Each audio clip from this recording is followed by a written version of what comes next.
Hello students. Concept builder course के Hindi medium वाले batch का आज हम लोगों का जो टॉपिक है वो है शैवाल।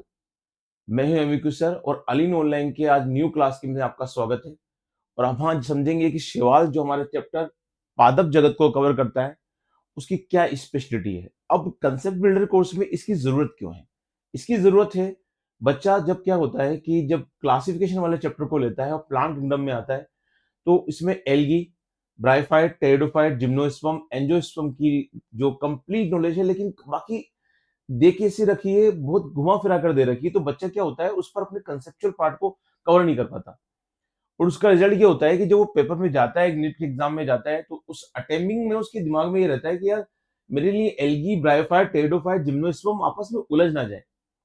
तो एक बार अगर वो कंसेप्चुअल फ्रेमवर्क अपने माइंड में डेवलप कर लेगा तो फिर वो मेन एग्जाम में कहीं नहीं रुकने वाला। और इसी एम को लेते हुए हम लोग कोशिश करेंगे कि हमारा जो कंसेप्चुअल पार्ट है एल्गी का, ब्रायोफाइट का, टेरिडोफाइट का, जिम्नोस्पर्म का, इसी के साथ में फंजाई वाले पार्ट और लिचेन वाले पार्ट को भी लूंगा, वो कवर हो जाए। तो हम इस हिंदी मीडियम के विशेष बैच के लिए इस कंसेप्ट बिल्डिंग कोर्स को स्टार्ट करते हैं और शैवाल की स्टार्टिंग करते हैं। वही हमारा टारगेट है कि तैयारी ऐसी जो सिलेक्शन दिलाए और जो हमारा एम 360 का है वो एम 360 जो है वो हम अचीव कर सकें। ठीक है बच्चों, तो स्टार्ट करते हैं अपने एल्गी को या शैवाल को।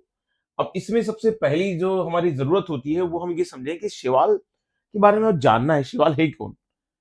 और शैवाल से रिलेटेड कुछ कुछ जो स्पेशल जो स्टेटमेंट्स या उसके रिलेटेड थिंग है उनको हमको समझना है। सबसे पहली बात हमको ये समझ में आना चाहिए कि जो एल्गी वर्ड है उसमें दो वर्ड यूज करते हैं, algae, alga. Algae, alga, alga singular word है, एल्गी प्लूरल वर्ड है, यानी बहुवचन जिसको हम बोलते हैं। ठीक है, तो अगर हम एक शैवाल का अध्ययन कर रहे हैं या एक शैवाल की स्टडी कर रहे हैं तो उसको एल्गा कहेंगे, और जब हम कई शैवाल की स्टडी कर रहे हैं तो उसको एल्गी कहेंगे। ठीक है बच्चों, दूसरी बात, एल्गा देने वाले जो साइंटिस्ट हैं वो हमारे वही महापुरुष हैं जिन्होंने हर वर्ड दिया, हर चीज दी और हमारी काफी हेल्प की, कैरोलस लिनियस। ठीक है, तो कैरोलस लिनियस जो है, कैरोलस लिनियस ने हमको बतलाया कि भाई एल्गी वर्ड जो है उन्होंने ही दिया। एक और है कि इस एल्गी वर्ड का मीन्स क्या होता है, सीवीड्स, यानी हिंदी में अगर अपन बोलते हैं इसको सीवीड्स को, तो सीवीड्स के लिए एक प्रॉपर वर्ड हम यूज कर सकते हैं। वो प्रॉपर वर्ड कौन सा है बच्चों? समुद्री खरपतवार। समुद्री खरपतवार या सीवीड्स। हम जानते हैं कि हमारे जो एग्रीकल्चर फील्ड होता है वहां पर भी खरपतवार होती है, और ये समुद्री खरपतवार होता है क्योंकि ज्यादातर जो एल्गी मिलते हैं आप लोगों को वो कहाँ मिलते हैं? वो मिलते हैं जलीय आवास में। जनरली इसका हैबिटेट जलीय आवास होता है, और जलीय आवास में भी समुद्र में खरपतवार जैसा बना देते हैं। इससे क्या होता है कि वहां आगे बढ़ने में पानी में दिक्कत आती है, तो ये बहुत ज्यादा जल्दी ग्रो करते हैं। कहां पर? जनरली पानी वाले आवास में, और जहां वो चाहे वो पानी स्वच्छ जल हो, चाहे नदी तालाब का जल हो, चाहे वो समुद्र का जल हो, तो वहां ही जल्दी ग्रो करते हैं। उसी बेस पर हम लोग कह सकते हैं कि इनको कहा जाता है समुद्री खरपतवार। कुछ और भी इनके नाम है, जैसे पोर्न स्कम इनको कहा जाता है। वाटर मोस हम जनरली यूज करते हैं ब्रायोफाइट्स के लिए। यहाँ यहाँ वाटर मोसेस इन पर्टिकुलरली शैवालों के लिए भी यूज करते हैं, वाटर मोसेस बोल रहे हैं, ध्यान रखिएगा। फ्रोग स्पाइटल भी इनका नाम होता है। ये कुछ ऐसे नाम है जो इनके लिए जनरली कहा जाते हैं। तो आपको क्या ध्यान रखना है, सीविड्स हमारे लिए बहुत जरूरी वर्ड है जिसको हमको याद रखना है। और दूसरे वर्ड जो हमारे लिए बहुत जरूरी है, पोंडिस्कम, वाटर मोजेस और फ्रॉग स्पाइटल। ये तीन चार ऐसे शब्द हैं जो हमको ध्यान रखना है बच्चों। अब एक और बड़ी इंपॉर्टेंट बात है कि जब भी हम साइंस की अलग अलग ब्रांचेस की बात करते हैं, साइटोलॉजी है ना, उसके बाद जेनेटिक्स, फिजियोलॉजी, अनाटोमी, मॉर्फोलॉजी, तो ऐसे अलग अलग ब्रांच के साथ अगर हम किसी भी बायोलॉजी की ब्रांच में अगर शैवालों का अध्ययन कर रहे हैं, स्टडी कर रहे हैं एल्गी की, तो उस ब्रांच को कहेंगे हम फाइकोलॉजी। और उसके लिए हमारे लिए हिंदी में एक वर्ड है शैवाल विज्ञान। क्या वर्ड है बच्चों? शैवाल विज्ञान। तो फाइकोलॉजी क्या है?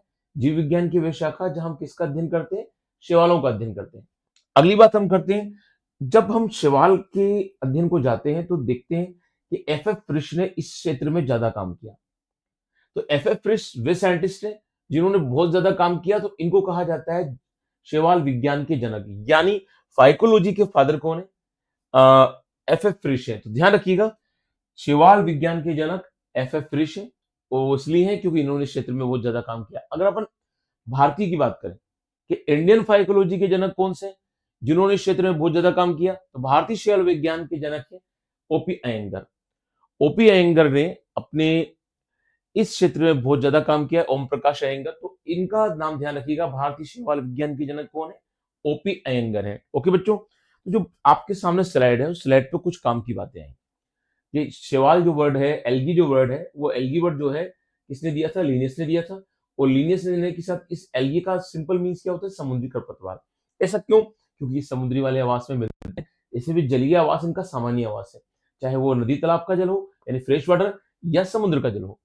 और समुद्र में इतनी ज्यादा इनकी मात्रा जल्दी से बढ़ जाती है, जैसे कोई खरपतवार हो, आगे आगे जो जहाज होता है उसको बढ़ाने में, या कोई जो होती है बोट वगैरह उसको बढ़ाने में दिक्कत आती है। तो इसे समुद्री खरपतवार कहते हैं, बहुत जल्दी ये उग जाती है। और इसके अदर नेम पॉन्डस्कम, वाटर मोजेस और फ्रॉग स्पाइटल है। ठीक है, फाइकोलॉजी शैवाल विज्ञान से रिलेटेड है। ठीक है, ध्यान रखिएगा कभी क्रॉस मैचिंग क्वेश्चंस में आ जाए। और बाकी फिश के नेम और ओपी अयंगर का नाम आपको यहाँ याद रखना है। अब बात आती है अगले टॉपिक की, और अगली स्लाइड में हमको जनरल कैरेक्टरिस्टिक्स देखने हैं, क्योंकि हमारे नेट के सिलेबस में साफ साफ दे रखा है कि आपको इन एल्गी, ब्राइफाइट, टेरिडोफाइट, जिम्नोस्पर्म के सामान्य लक्षणों को स्टडी करना है। तो अगर हम जनरल कैरेक्टर की बात करें, अगर हम सामान्य लक्षण की बात करें कि इनमें क्या सामान्य लक्षण पाए जाते हैं, तो उनमें एक सामान्य लक्षण होता है आवास का, कि भाई शैवालों का सामान्य आवास क्या है। जैसा कि मैंने आपको पहले बताया था कि जो शैवाल होते हैं उनका सामान्य आवास क्या होता है? अधिकांश जलीय होते हैं। अधिकांश कैसे होते हैं? जलीय। जैसा कि मैं बार बार आपसे बोल रहा हूँ कि शैवाल जनरली कौन से आवास से मिलते हैं? जल में, चाहे वो स्वच्छ जल हो, चाहे वो समुद्र का जल हो। स्वच्छ जल होगा, नदी तालाब इनका जल होगा, तो वो उसमें भी होंगे, और समुद्री जल में भी होंगे। और अभी एक वर्ड यूज किया था हमने इनके लिए कि समुद्र में अपनी संख्या ज्यादा बढ़ा देते हैं, और वहां अनवांटेड जैसे हो जाते हैं ये, इसलिए इनको समुद्री खरपतवार कहते हैं। ठीक है, तो अपन खरपतवार अगर अपन कृषि कृषि भूमि के लिए यूज करते हैं तो क्या बोलते हैं? अनचाही फसल, अनवांटेड क्रॉप्स, जो हमारे क्रॉप लैंड में उग जाती है, हमारे जो होता है कृषि क्षेत्र में उग जाती है, उसको हम कहते हैं खरपतवार। और चूंकि समुद्री खरपतवार है, तो ये कहाँ होता है? समुद्री क्षेत्र में होती है। तो बहुत जल्दी इसकी नंबर्स बढ़ जाते हैं, और ये बड़े समुद्र के एरिया को क्या कर लेती है? घेर लेती है। चलिए, अगली और कुछ और खास बातें कि ये नमी युक्त पत्थर, जहां आप देखते हैं कि जनरली बारिश वारिश हो जाती है, दीवारों पर आप लोग हरियाली हरी हरी देखते हैं, क्यों? कंजी काई बोलते हैं, है ना? कंजी या काई बोलते हैं, जो दीवारों पर मिल जाती है हरी हरी, ग्रीन ग्रीन, बरसात के मौसमों में आप देखते होंगे। तो वो ये नमी युक्त पत्थर जो होता है ना, इसलिए यूज करा है। आप वहां देखेंगे तो ये नमी युक्त पत्थर वाले स्थान पे आप लोगों को मिल जाएगी, तो इसलिए एक वर्ड यूज किया गया है क्या, कि जो नमी वाले पत्थर होते हैं वहां पर भी शैवाल आ जाते हैं। तो जनरली आप पानी की सतह पर देखते हैं इनको, जहाँ ग्रीन हो जाता है, आप काई बोलते हैं, कुछ लोग बोलते हैं कि कंजी आ गई। ठीक है ना, तो वो इन्हीं के लिए यूज किया जाता है। इसलिए दोनों वर्ड से आप लोगों को वेल नोन होना चाहिए। लकड़ी वकड़ी वगैरह पे भी आप देखते हैं गीली लकड़ी वगैरह होती है, वहां भी ग्रीन हो जाती है। कई बार हम उसे पैर रखते हैं, पैर फिसल जाता है। ठीक है, कई बार हम फ्लोर पे जाते हैं और वहां पर कंजी या काई होती है, तो पत्थर पे होती है, तो वहां फिसल जाते हैं। तो वो ये शैवाल ही है और कुछ नहीं बच्चों। ठीक है, मृदा, मृदा पे भी ओबियसली ये होंगे। ठीक है, लगेंगे ऐसे जैसे घास हो, लेकिन वो खरपत समुद्री जो होते हैं वो ये होते हैं, अपने एल्गी होते हैं। अगली, अब शैवाल का एक खासियत है, हमने कवक की बात की है। जो कवक होते हैं वो शैवाल के साथ एक सा संबंध दर्शा देते हैं, म्यूचुअलिज्म जिसको बोलते हैं, सिम्बायोसिस जिसको बोलते हैं, सहज जीवन जिसको बोलते हैं, जिसमें कवक और शैवाल ऐसा रिलेशन बना लेते हैं जो दोनों एक दूसरे के लिए क्या करते हैं? बेनिफिट देते हैं। शैवाल कवक को क्या करता है? शैवाल अपना जो प्रकाश संश्लेषण होता है उससे वो अपना क्या बनाता है? भोजन। और ये भोजन किसको दे देता है? कवक वाले पार्ट को। और कवक वाला पार्ट क्या करता है? जमीन से अपने कवक मूल के द्वारा, अपने जो माइक्रोइजास के द्वारा, कवक मूल के द्वारा क्या करता है? वो अपना फूड ऑब्जर्व करता है, और वाटर एब्जॉर्ब करता है, सॉरी वाटर एब्जॉर्ब करता है। और वाटर किसको दे देता है? एल्गी को दे देता है। तो बड़े क्लियर सी बात है, शैवाल से कवक को क्या मिला? भोजन। और कवक से शैवाल को क्या मिला? जल और खनिज लवण। तो ये दोनों का जो संबंध होता है, मैं आपसे क्या बोल रहा हूं, ध्यान रखिएगा। शैवाल ने कवक को क्या दिया? सीधी सी बात है, आ, जो पाठ दिया उसमें हम लोग ध्यान रखें कि भोजन दिया। बदले में कवक से शैवाल को क्या मिला? बदले में कवक से शैवाल को मिला जल, और जल में घुले हुए लवण मिले। तो ये इस तरह का एक रिलेशन होता है, इसको कहा जाता है लिचेन। लिचेन, इसके लिए एक वर्ड होता है लिचेन, या इसको लाइकेन भी कहा जाता है। जनरली हम आजकल इसको वर्ड यूज करते हैं लिचेन, या लाइकेन भी आप बोलते हैं, तो कोई बड़ी प्रॉब्लम नहीं है। ठीक है, कवक के साथ ये संबंध जो होता है ये कहलाता है। तो कवक और शैवाल का बीच में जो सहजीवन होता है, सिम्बायोसिस होता है, म्यूचुअलिज्म होता है, उस रिलेशन को कहा जाता है लिचेन या लाइकेन। और पर्टिकुलरली हमको इसके लिए एक हिंदी का वर्ड यूज करते हैं जो आजकल ज्यादा काम नहीं आता है। एक वर्ड होता है शेवाक। कौन सा वर्ड है? शेवाक। इतना ज्यादा आपको हिंदी यूज नहीं करनी है, लेकिन आप ध्यान रख लें कि एक वर्ड इसके लिए शेवाक यूज किया जाता है। तो हमको क्या ध्यान रखना है? कवक का, शैवाल का कवक के साथ जो सहजीवन है, सहसंबंध है, उसको लिचेन या लाइकेन कहा जाता है। एक हिंदी का प्रॉपर वर्ड शेवाक है। शैवाल से कवक को क्या मिलता है? शैवाल कवक को देता है भोजन, बदले में कवक शैवाल को क्या देता है? जल और खनिज लवण। That's all. इतना हमको ध्यान रखना है। कुछ जलीय भालू वगैरह आप एग्जाम्पल देख लीजिए कि कुछ जल में भी शैवाल मिलते हैं, और इसके साथ संबंध जो होता है वो जलीय भालू वाला संबंध है। जलीय भालू के साथ ये रिलेशन शो करता है। तो एक बात कभी आ जाए कि शैवाल का किस एनिमल के साथ रिलेशन होता है, तो उसमें जलीय भालू यानी स्लोथ बियर का ध्यान रखिएगा। हिंदी में क्या बोलते हैं इसको? जलीय भालू, स्लोथ बियर। ठीक है बच्चों, तो बस ये आपको ध्यान रखना है कि शैवाल कहाँ कहाँ मिल सकते हैं। मेन ध्यान रखिएगा, कॉमन आवास क्या है इनका? जलीय आवास होता है। सोच जल हो या समुद्री जल हो, बाकी अलग अलग अलग और भी अन्य आवास से मिल सकते हैं। तो दैट्स ऑल। अब अगले करेक्टर्स पे आते हैं हम। तो अगला करेक्टर इसका है कि भाई जब अपन ने बात करी आवास कहाँ रहते हैं, तो स्वभाव से भी हमको ध्यान रखना है। अब स्वभाव में ये नहीं कि गुस्सैल हैं, अच्छे हैं, बुरे हैं। यहाँ प्लांट से रिलेटेड स्वभाव का एक ही सीधा मतलब ये है कि अपना जो भोजन है खुद बना लेते हैं, या अपने भोजन के लिए दूसरों पर निर्भर करते हैं। अभी हम देख रहे हैं कि जनरली शैवालों का कलर ग्रीन होता है, आगे हम बात करेंगे ब्राउन भी होता है, रेड भी होता है, अदर कलर्स भी मिलते हैं, लेकिन जनरली शैवाल का कलर मिलता है सबको हरा। तो हरा मिलेगा तो इनमें पर्णहरित भी, पर्णहरित के साथ क्या होगा? हरित लवक भी होगा। तो पर्णहरित हरित लवक होने से क्या होता है? ये अपना भोजन खुद बना लेंगे प्रकाश संश्लेषण के द्वारा। इसलिए जनरली सारे के सारे किस स्वभाव के होंगे? ये स्वपोषी स्वभाव के होंगे। तो शैवाल जनरली सामान्य तौर पर कौन से स्वभाव के होते हैं? स्वपोषी स्वभाव के बच्चे होते हैं। ठीक है। इसके साथ हमको ध्यान रखना है कि स्वपोषी स्वभाव के लिए इनके अंदर क्या मिलता है?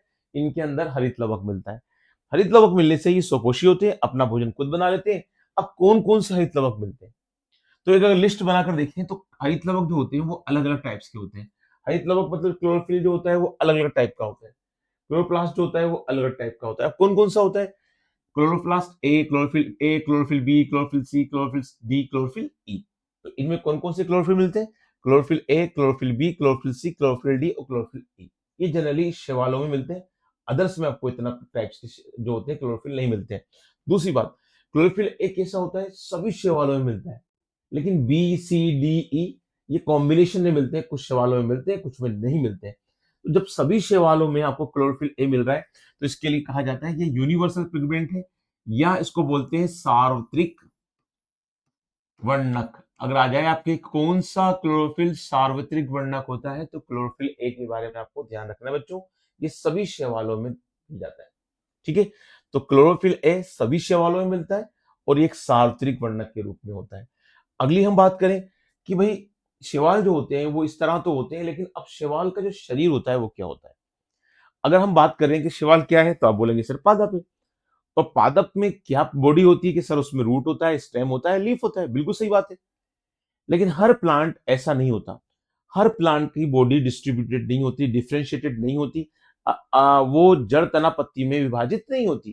तो जो पादप शरीर यानी प्लांट बॉडी जड़ तना पत्ती में विभाजित नहीं होती, उसको कहा जाता है थैलस।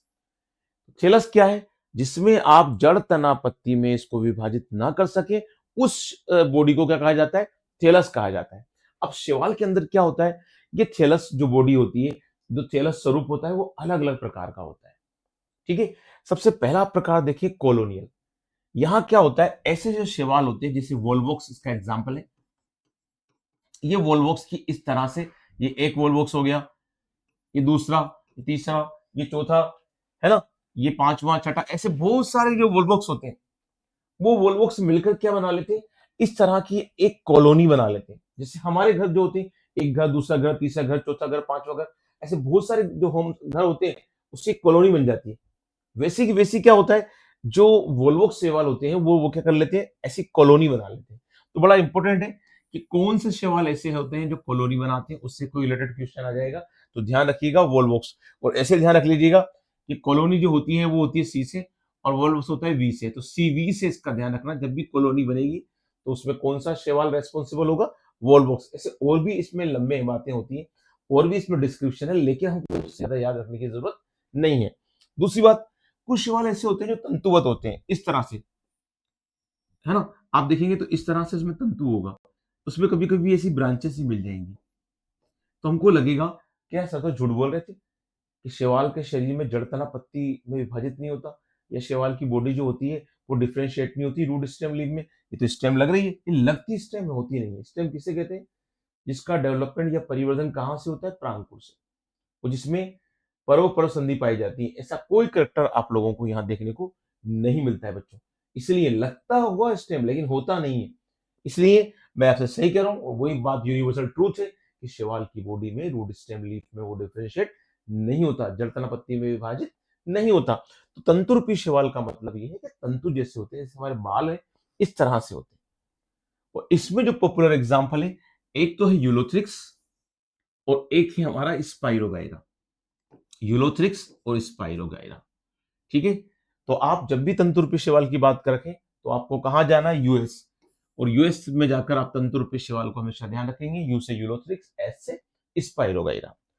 अब पादप रूपी शैवाल, पादप रूपी मतलब जहां तो आप बिल्कुल ही कंफ्यूज हो जाएंगे कि यार पादप रूपी शैवाल कैसे होते हैं? बिल्कुल प्लांट जैसे होते हैं। जस्ट अगर मैं बात करूं, या मैं बात करूं इनकी प्लांट फॉर्म में, तो ये बिल्कुल जिस तरह से आपको बताया गया इस तरह से आपको बिल्कुल ऐसे मिलेंगे कि इसमें एक स्टेम जैसी लगेगी, उस पर ऐसी ब्रांचेस होंगी, ठीक है। उन ब्रांचेस पे आपको इस तरह से लीव्स जैसी पार्ट लगेंगे, तो आपको ऐसा लगेगा कि कंप्लीट ये तो प्लांट फॉर्म में ही है।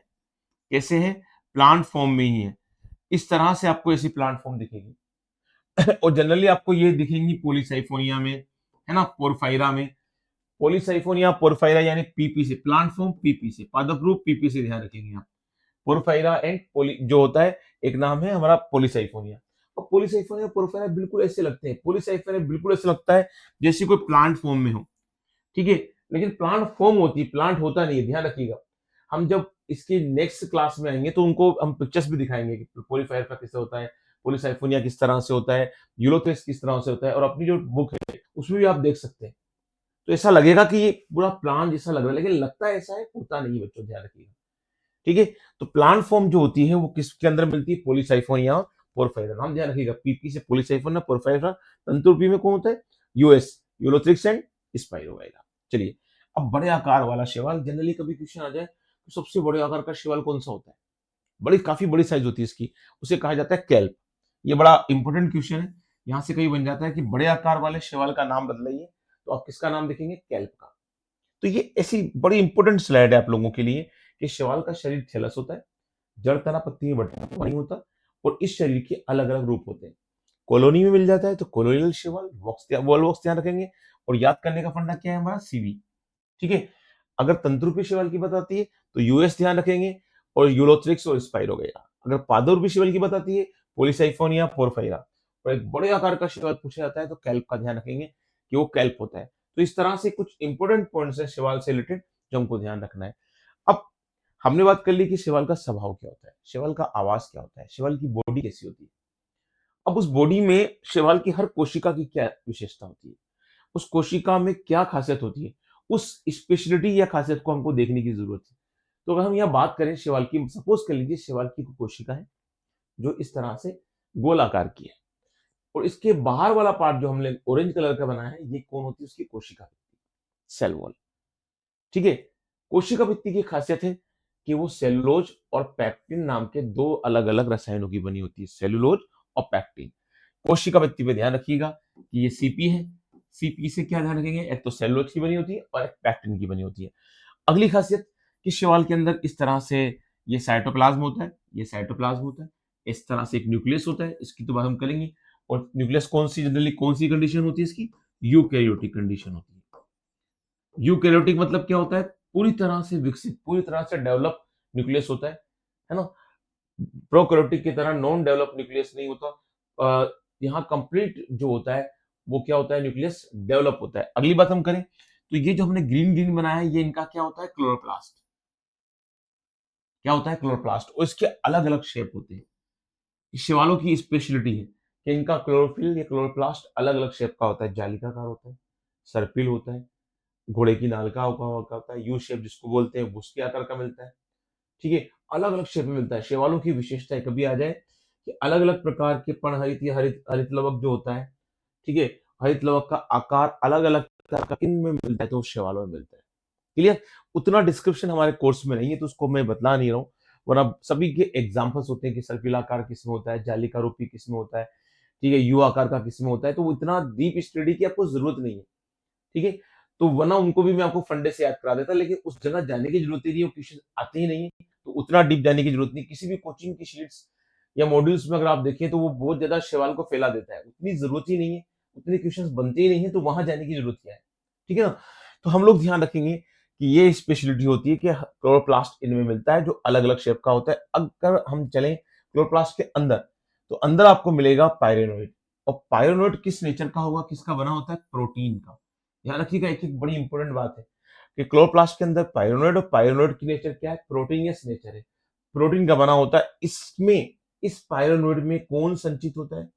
शैवालों शैवाल क्या है? पादप है, और हर पादप का संचित भोजन क्या होता है? स्टार्च। तो शैवालों के अंदर संचित भोजन क्या मिलता है बेटा? स्टार्च। यानी शैवाल प्रकाश संश्लेषण द्वारा जो भोजन बनाते हैं, वो भोजन इनके कौन से पार्ट में? हरित लवक के पायरेनोइड वाले पार्ट में स्टार्च के रूप में संचित होते हैं। सपोज कीजिए ग्रीन पार्ट स्टार्च है, ठीक है, और ये येलो पार्ट पायरेनोइड है, और ये पूरा आउटर ग्रीन पार्ट कौन सा है? ये आउटर ग्रीन पार्ट जो है हम लोगों क्लोरोप्लास्ट है शैवालों का, ये हमको ध्यान रखना है। तो शैवाल स्ट्रक्चर के पॉइंट ऑफ व्यू से क्या रखते हैं? सेल वॉल रखते हैं, उसके बाद अंदर सेल मेम्ब्रेन होती है। सेल वॉल किसकी बनी होती है? सेलुलोजोपेक्टिन की बनी होती है। अंदर अगर अपन बात करें क्लोरोप्लास्ट की, तो क्लोरोप्लास्ट जो होता है, क्लोरोफिल जो होता है, वो अलग अलग टाइप का होते हैं, अलग अलग शेप्स के होते हैं, ये बोलना चाहते हैं हम लोग। ठीक है, अलग अलग शैवालों में अलग अलग शेप्स के होते हैं। दूसरी बात कि इन क्लोरोप्लास्ट के साथ क्या होता है? पायरेनोइड। ये जरूरी नहीं कि हर शैवाल के क्लोरोप्लास्ट या क्लोरोफिल में पायरेनोइड हो ही सही। कई ऐसे एल्गी होते हैं जिनमें नहीं होता, और कई ऐसे एल्गी होते हैं जिनमें पायरेनोइड होता है। ये पायरेनोइड किस नेचर का होता है? प्रोटीन प्रकृति का होता है। और इस पायरेनोइड में क्या पाया मिलता है? शैवालों का संचित भोजन स्टार्च मिलता है बच्चों, जो एक कार्बोहाइड्रेट है। ध्यान रखिएगा। तो ये अगर आप प्रारूपिक संरचना देखते हैं किसी शैवाल की कोशिका की, तो शैवाल की कोशिका की प्रारूपिक संरचना में आपको ये स्पेशलिटी देखने को मिलेगी बच्चों। अब आती है अगली बात। अब शैवाल जनन कैसे करते हैं? भाई शैवालों में जनन की प्रकृति किस तरह से होती है? तो जनरली कोई भी अगर हम चलते क्लास 12 के हिसाब से, तो जनन के दो प्रकार दे रखे हैं, एक अलैंगिक जनन और एक लैंगिक जनन। और अलैंगिक जनन के अंदर शामिल होता है कायिक जनन, जो हमारा 12 का सिलेबस है, उसकी जो जनन वाला चैप्टर है उसमें स्पेसिफिटी को दे रखा है। लेकिन अगर हम एक नॉर्मली शैवाल को देखें, तो शैवाल के अंदर जनन के तीन तरीके हैं, एक कायिक, एक अलैंगिक और लैंगिक। अलैंगिक से बाहर निकलकर हमने कायिक पढ़ा है, वरना हमारे सिलेबस के अकॉर्डिंग क्या है? अलैंगिक जनन के अंदर ही कायिक जनन आता है। ये बात ध्यान रखिएगा, ये हम तीनों को अलग अलग करके बता रहे हैं कि शैवाल तीन तरीके से जनन करते हैं, कायिक, अलैंगिक और अलैंगिक। अगर कायिक जनन के पॉइंट ऑफ व्यू से बात की जाए, तो कायिक जनन एक तरीके से होता है, इसको कहा जाता है विखंडन। और विखंडन का सीधा मतलब है कि शैवाल का जो शरीर है, ये तंतुवत शरीर है उसका, और ये किसी ना किसी अनफेवरेबल कंडीशन में, प्रतिकूल परिस्थितियों में, मान लीजिए 1, 2 और 3 पार्ट में टूट गया। अब इन 3 पार्ट्स ने क्या किया? अलग अलग, इस 1 पार्ट ने एक अलग शैवाल बना दिया, सेकंड पार्ट ने एक अलग शैवाल बना दिया, थर्ड पार्ट ने एक अलग शैवाल बना दिया। यानी शैवाल का शरीर दो या दो से अधिक भागों में टूट जाता है, और उनमें से कुछ भाग क्या करते हैं? एक नया शैवाल बना देते हैं। इस प्रक्रिया को क्या कहा जाता है? विखंडन। और इसमें कौन भाग लेती? काया, यानी शैवाल की बॉडी। इसलिए इसे कहा जाता है कायिक जनन। बस इतना ही ध्यान रखना बच्चों। और अगर आप थोड़ा सा और ज्यादा ध्यान रख सकते हैं, तो इतना ध्यान रखिएगा, स्पाइरोगाइरा इसका एग्जाम्पल है, और दूसरा कारा इसका एग्जाम्पल है। स्पाइरोगाइरा और कारा, ठीक है, ये आप लोगों को ध्यान रखना है, एस से ध्यान रखना। स्पाइरोगाइरा और कारा इसका एग्जाम्पल है, ठीक है। अगर हम बात करते हैं अब अलैंगिक जनन की, कि शैवालों में अलैंगिक जनन कैसे होता है, तो अलैंगिक जनन वे जिसमें निषेचन नहीं होता, और लैंगिक जनन वे जिसमें निषेचन, यानी नर मादा युग्मक आपस में मिलते हैं, उसे लैंगिक जनन कहते हैं। और नर मादा युग्मक आपस में नहीं मिलते, यानी निषेचन नहीं होता, जिस जनन में निषेचन नहीं होता, उस जनन को बोलते हैं अलैंगिक जनन। तो अलैंगिक जनन शैवालों में जो होता है, वो चल बीजाणु, अचल बीजाणु और भी कई तरीकों से होता है। लेकिन हमारी जो एनसीईआरटी, जो हमारा कोर्स है, उसके अकॉर्डिंग दो तरीकों पर ध्यान दिया गया, चल बीजाणु, अचल बीजाणु। अब दोनों में अंतर क्या होता है? चल बीजाणु ऐसे होते हैं जो आप देख रहे हैं कि इस तरह से इनकी बॉडी होती है, इसमें इस तरह से ये न्यूक्लियस होता है और दो कशाप बाहर निकले होते हैं, दो से ज्यादा भी हो सकते हैं। ठीक है, इन कशाप से जल में तैरते हैं। ठीक है, और मादा जो होते हैं तैरने के बाद किसी पर्टिकुलर स्थान पे चले जाते हैं। ये चल बीजाणु बनते कहाँ है? शैवालों की कोशिका के अंदर।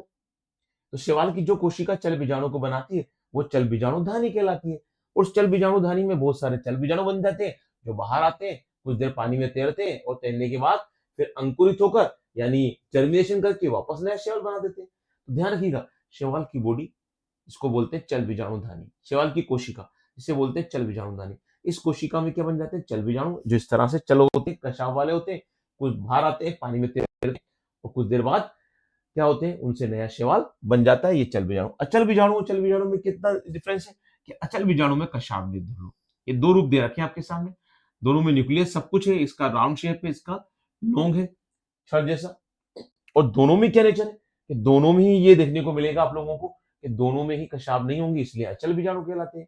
अचल बीजाणु कब बनते? प्रतिकूल कंडीशन में, यानी शैवाल ऐसे आवास में है जहां पानी नहीं है, ऑक्सीजन की कमी है, ठीक है, तापमान भी बहुत ज्यादा है, तो उस परिस्थिति में शैवाल अचल बीजाणु बना लेते हैं। और अचल बीजाणु क्या होते हैं? ऐसे पड़े रहते हैं। और ऐसे जब शैवाल को अनुकूल परिस्थिति मिलती है, पानी भी बहुत सारा है, जल भी सही है, ऑक्सीजन स्थिति है, तो ये अनुकूल परिस्थिति है, इसमें शैवाल चल बीजाणु द्वारा क्या करते हैं? अलैंगिक जनन। लेकिन प्रतिकूल कंडीशन में कब करते हैं? अचल बीजाणु जो है अलैंगिक जनन करते हैं। ध्यान रखिएगा, चल बीजाणु कब बनते हैं? अनुकूल कंडीशन में। और चल बीजाणु कैसे होते हैं? चल होते हैं, इनको मोटाइल जूस्पोरेंज कहते हैं, है ना। जिस रचनाएं बनते हैं उससे क्या बोलते हैं? जूस्पोरेंजिया, यानी चल बीजाणु धानी। तो मैं वापस एक बार रिवाइज कर देता हूँ। चल बीजाणु कशाभ युक्त होते हैं, पानी में तैर सकते हैं यानी चल सकते हैं। दूसरी बात, जिस रचनाएं बनते हैं उसे चल बीजाणु धानी कहते हैं, ठीक है, जूस्पोरेंजिया।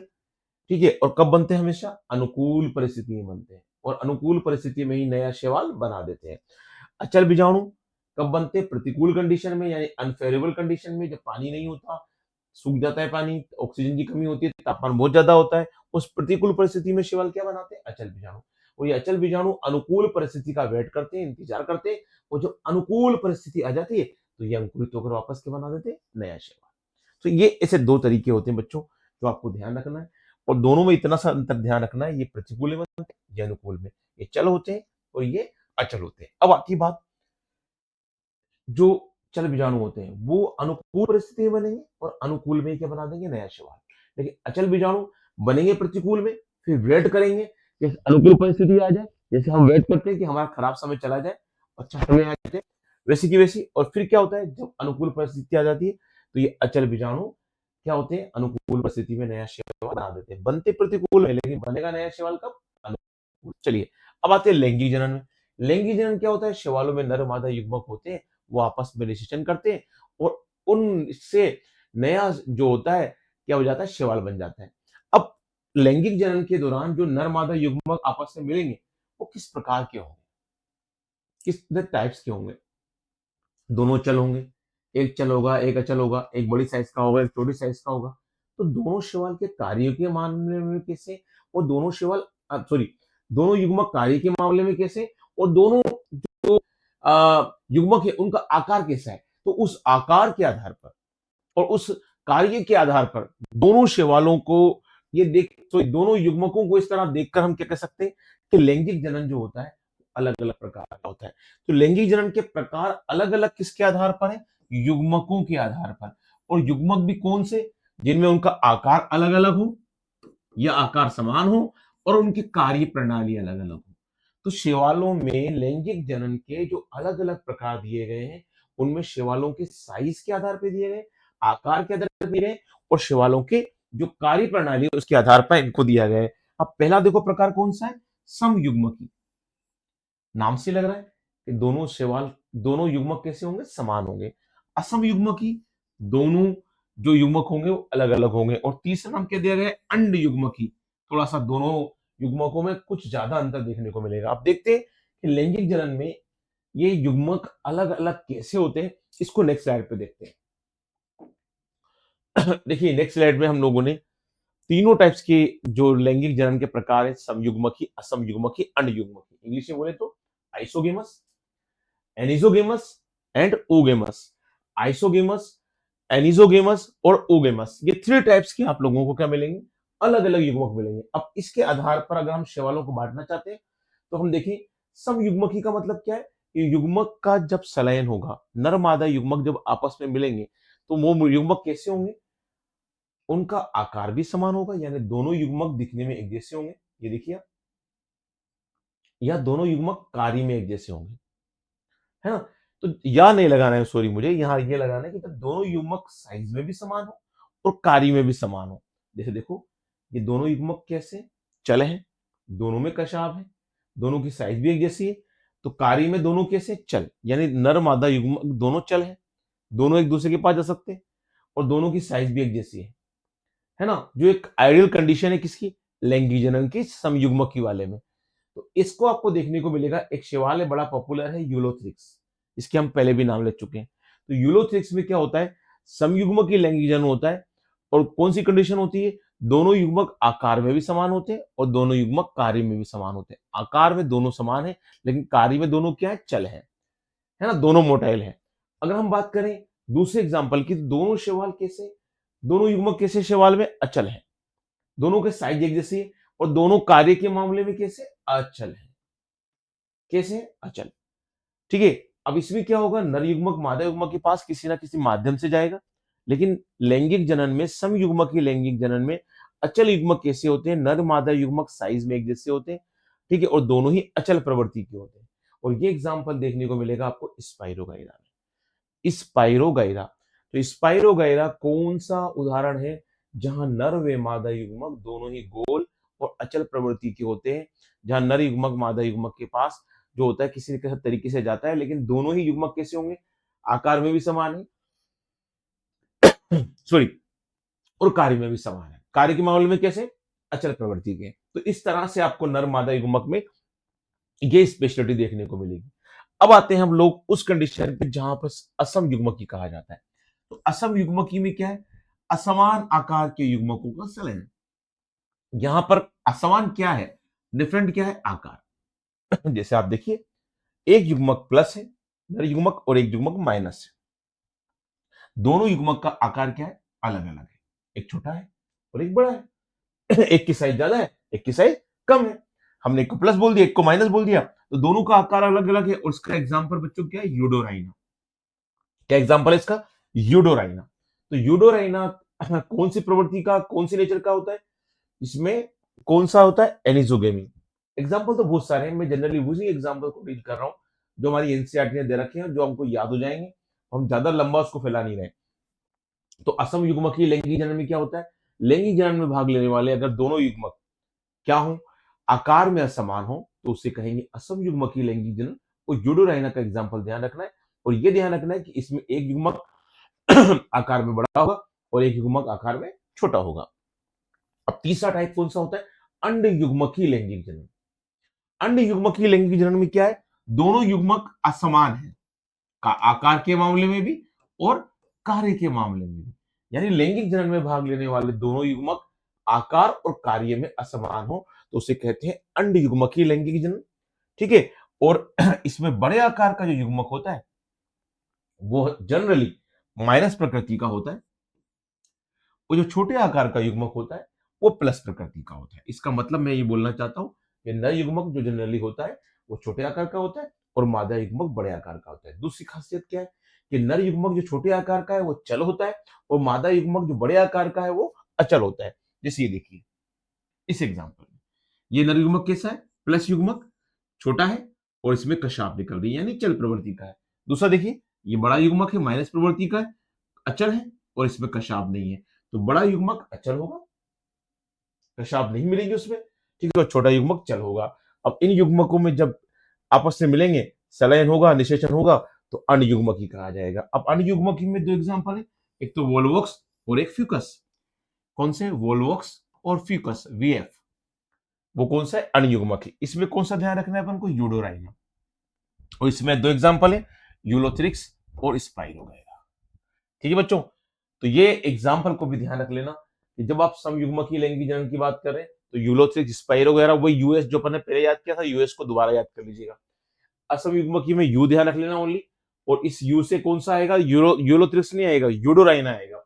और अगला वीएफएक्स की, आजकल आप सब जानते हैं वीएफएक्स एक तरीका होता है जिससे मूवीज वगैरह में यूज करते हैं।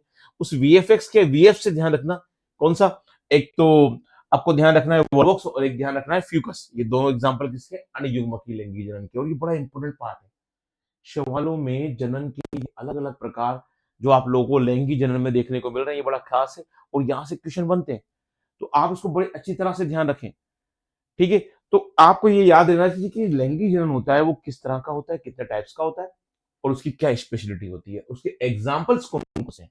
और जो मैंने बोर्ड पर लिख दिए हैं आपको ऊपर साइड पर, समयुग्मकी में जो आइसोगेमस में कौन सा है यूएस, एनिसोगेमस में कौन है यू ओनली, और वीएफ कौन सा होता है, ऊगेमस में होता है बच्चों। तो ये आप लोगों को पर्टिकुलरली इसके लिए ध्यान रखना है। अब आते हैं हम लोग नेक्स्ट कंडीशन पर, कि अगर हम शैवालों का वर्गीकरण करना चाहते हैं, हालांकि शैवालों का वर्गीकरण में नेक्स्ट स्लाइड में लूंगा, तो वो तो मैं ले ही रहा हूं, लेकिन पूरा कंप्लीट डिस्क्रिप्शन इसका जो होगा हमारी नेक्स्ट लेक्चर में होगा। हमारा टारगेट आज इतना है कि शैवालों की वर्गीकरण की जो आउटलाइन है, रूपरेखा है, उसको हम समझ लेते हैं। और आउटलाइन के रूपरेखा को हम समझने के लिए शैवालों के लक्षणों पर आएंगे। तो इस पर आते हैं उससे पहले हम लोगों को क्या ध्यान रहना चाहिए कि शैवालों के कैरेक्टर, आवास क्या होता है, जलीय आवास होता है जनरली। ठीक है, और शैवाल का स्वरूप कैसा होता है, कि शैवाल का स्वरूप जनरली होता है किस तरह से, कि शैवाल जो होते हैं वो थैलस स्वरूप के होते हैं, यानी उनकी शरीर जड़ तना पत्ती में बटा हुआ नहीं होता। ठीक है, और इस शरीर के अंदर अलग अलग रूप होते हैं, तंतुबद्ध भी होते हैं। किस तरह से तंतुबद्ध, कॉलोनियल मिलते हैं, बड़े आकार के कैल्प आकार के होते हैं।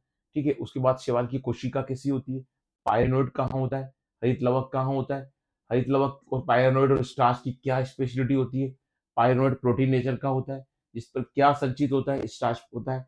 क्या पायरेनोइड स्टार्च के साथ हमेशा रहता है, नहीं। कुछ ऐसे हरित लवक होते हैं जहाँ पायरेनोइड क्या होता है, हरित लवक के अंदर नहीं मिलता और बाहर मिलता है, लेकिन जनरली पायरेनोइड कहाँ मिलता है, हरित लवक के अंदर मिलता है। बस ये आपको ध्यान रखना है। उसके बाद अगर आप जनन की बात करें तो शैवालों में अलैंगिक, लैंगिक, कायिक, अलैंगिक और लैंगिक तीनों जनन होते हैं। कायिक जनन किसके द्वारा होता है, विखंडन के द्वारा। लैंगिक जनन में खासतौर से हमारी बुक ने किसको अंडरलाइन कर रखा है, तो चल बीजाणु द्वारा और एक अचल बीजाणु द्वारा। और तीसरा जो होता है हमारे लोग बता रहे लैंगिक जनन, वो कैसा होता है, समयुग्मकी, असमयुग्मकी, अणयुग्मकी। समयुग्मकी में हमने कौन कौन से एग्जाम्पल दिए, हमने यूएस का एग्जाम्पल दिया, और यूएस के एग्जाम्पल में हमने किसकी बात की, यूएस के एग्जाम्पल में हमने बात की एक तो यूरोथ्रिक्स और एक स्पाइरो वगैरह की। और अन्य युग्मकी में हमने किसकी बात, असम युग्मकी में किसकी बात की हम लोगों ने, यू से हमने बात की, यूडोराइना की। और अन्य युग्मकी में वीएफ में हमने किसकी बात की, वोल्वॉक्स और एक है फ्यूकस। ध्यान रखिएगा। अब आते हैं हमारी क्लासिफिकेशन वाले पार्ट पर, कि शैवालों के वर्गीकरण के लिए हमने क्या आधार बनाए, कौन कौन से लक्षण लिए जिससे हम शैवाल को बांट सकते हैं। जब भी कोई वर्गीकरण किया जाता है ना बच्चों, तो उस वर्गीकरण में ये बात ध्यान रखा जाता है कि जो हम किसी को वर्गीकरण कर रहे हैं तो किस आधार पर कर रहे हैं। जैसे अगर आप किसी ह्यूमन बीइंग को देख रहे हो तो पहला आधार लिंग के आधार पे क्या होता है, लड़का लड़की, मेल फीमेल। दूसरा कलर के आधार पे कह सकते हैं कि भाई काला गोरा सांवला। तीसरा आप बोल सकते हैं कि भाई अपने लक्षणों को व्यक्त करने वाला, तो अपन बोलते हैं कि यार ये तो बहुत बोलता है, ये कम बोलता है, ये अंदर से बात रखता है बाहर नहीं निकालता। तो इस तरह के करेक्टर्स की हम बात करते हैं। जैसे शैवालों का वर्गीकरण के लिए हमने जो लक्षण लिए हैं, उन लक्षणों में कौन सा है, प्रकाश संश्लेषी वर्णक। यानी शैवालों में प्रकाश संश्लेषी वर्णक क्या होता है, और मैंने आपको कई बार बताया chlorophyll a b c d e, यानी आपको ए बी सी डी ई ये 5 प्रकार के 5 टाइप के क्लोरोफिल मिलेंगे। इस आधार पर हमने शैवालों को अलग अलग कैटेगरी में बांटा है, जिसमें ए क्या होता है, यूनिवर्सल। अभी हम बतलाएंगे कि ए के साथ बी मिलता है, ए के साथ सी भी मिलता है, ए के साथ डी भी मिलता है। ए के साथ ई का कॉम्बिनेशन कम देखने को मिलेगा, लेकिन ए के साथ ए, ए के साथ बी, ए के साथ सी, ए के साथ डी, ऐसे अलग अलग टाइप्स के क्लोरोफिल मिलते हैं। इससे शैवालों के रंग जो होते हैं ना वो अलग अलग प्रकार के हो जाते हैं। ठीक है, कोई शैवाल हरा हो जाता है, कोई ब्राउन, कोई येलो। ठीक है, तो इस तरह से कोई ग्रीन। तो इस तरह से आपको अलग अलग तरह के शैवाल मिलते हैं इस प्रणाली की वजह से। तो इसलिए आधार पर हम शैवालों का वर्गीकरण करते हैं। ठीक है बच्चों, तो प्रकाश संश्लेषी वर्णक कितने प्रकार के, ABCD, chlorophyll A, chlorophyll B, chlorophyll C, chlorophyll D और क्लोरोफिल ए। उस आधार पर शैवालों को कैसे बांटा गया है ये हम आगे देखेंगे। अगला है कोशिका वृत्ति।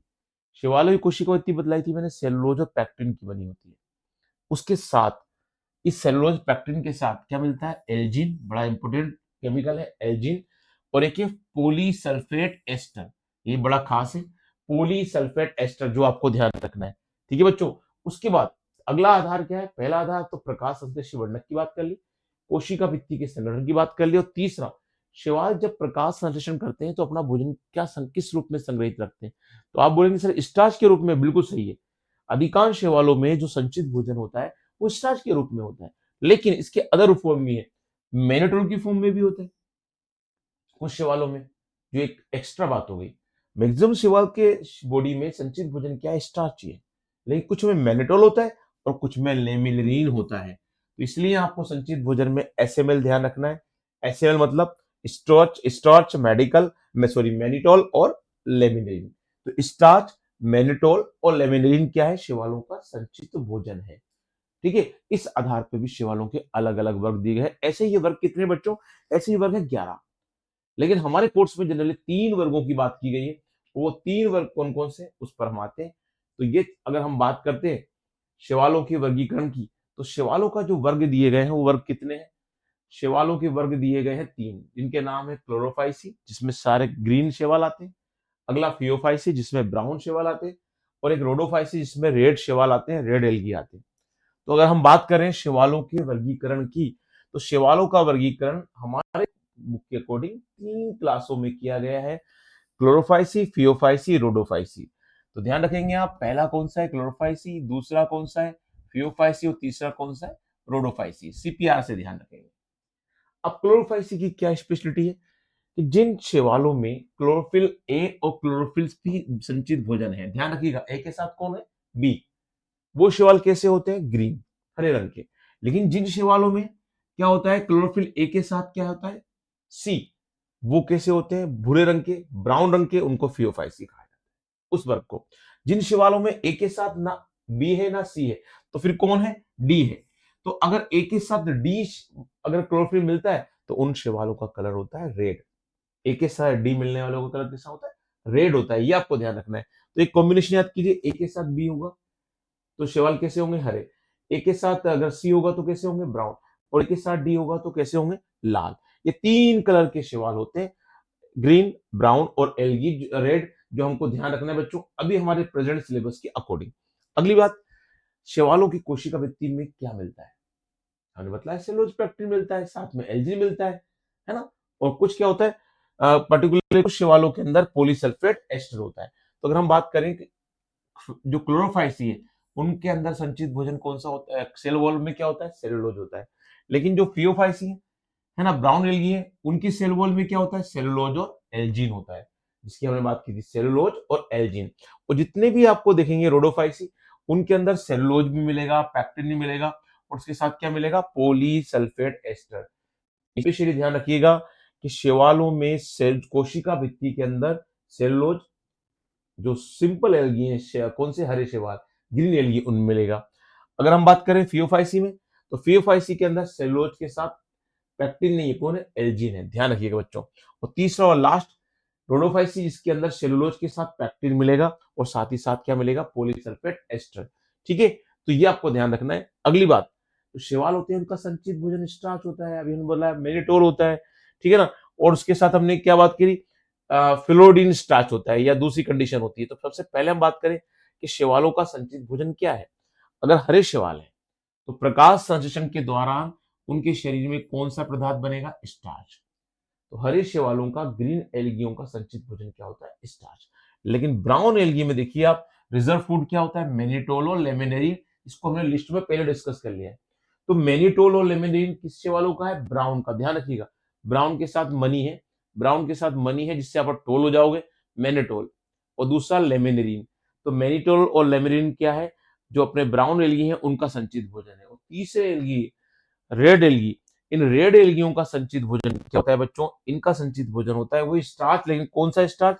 फ्लोरेडियन स्टार्च। ध्यान रखिएगा, कौन सा स्टार्च? फ्लोरेडियन स्टार्च। वो किसका संचित भोजन है? रोडोफाइसी का। रोडोफाइसी की एक खास कैरेक्टर और है कि ये डीप सी में मिलते हैं। कहाँ मिलते हैं? डीप सी में।